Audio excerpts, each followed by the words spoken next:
वळूयात पुढच्या बातमीकडे। पुढचं बातमीपत्र आणि या अनुषंगाने आलेलं वक्तव्य हे अभिनेता शरद पोंक्षे यांच्याकडचं आहे। शरद पोंक्षे यांनी नागपुरात एक वक्तव्य केलं की राष्ट्रीय स्वयंसेवक संघाने मनात आणलं तर भाजपासारखे 10 पक्ष उभं करणं त्यांना काही अवघड नाही। संघ आणि भाजपा यांच्यात अंतर्गत संबंधांच्या बाबतही यात प्रकाश टाकला गेला। आपल्याला पर्याय नाही असं भाजपाने समजू नये हे सांगत असताना शरद पोंक्षे यांनी नरेंद्र मोदींमुळेच हिंदू जागृत आहे असं सांगण्याचंही धाडस केलेलं आहे। या निमित्ताने शरद पोंक्षेंची दोन्ही वक्तव्य आपण पाहणार आहोत, एका पाठोपाठ एक ती आपल्या समोर येत आहेत।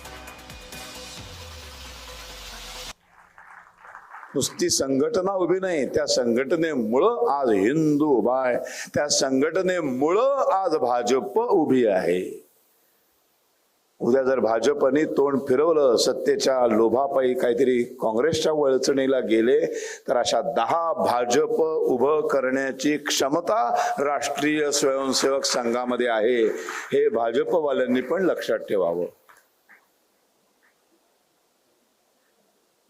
असं समजू नये की आता आम्हाला पर्याय नाही, सॉरी।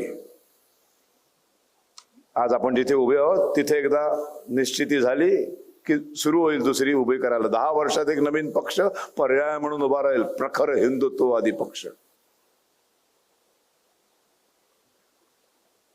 असं होणार नाही, असं होऊ नये, फक्त अहंकारामध्ये राहू नये की आता सगळं आमच्या हात नाही। इथे बसलेले आहेत, तसं तुम्हाला त्यांनी निर्माण केलंय तसं अजून एक 10-20 वर्षामध्ये वेळ लागेल, थोडासा 10-15 वर्ष वाट बघावी लागेल, पण दुसरा तुमचा बाप येऊन समोर उभा राहील। हळूहळू हळूहळू हिंदू धर्माबद्दल बोलणारी माणसं उघडपणे हिंदुत्वावर भाषणं देऊ लागली, व्याख्यानं होऊ लागली, हिंदू समाज जागृत होऊ लागला। आणि याचं संपूर्ण श्रेय हे नरेंद्र मोदी आणि भारतीय जनता पक्षाला द्यावंच लागेल। आणि त्याच्याही पेक्षा हेच संपूर्ण श्रेय हे 100 वर्ष पूर्ण झालेल्या राष्ट्रीय स्वयंसेवक संघाला द्यावं लागेल, कारण भाजप हे मूल आहे आणि आई RSS आहे।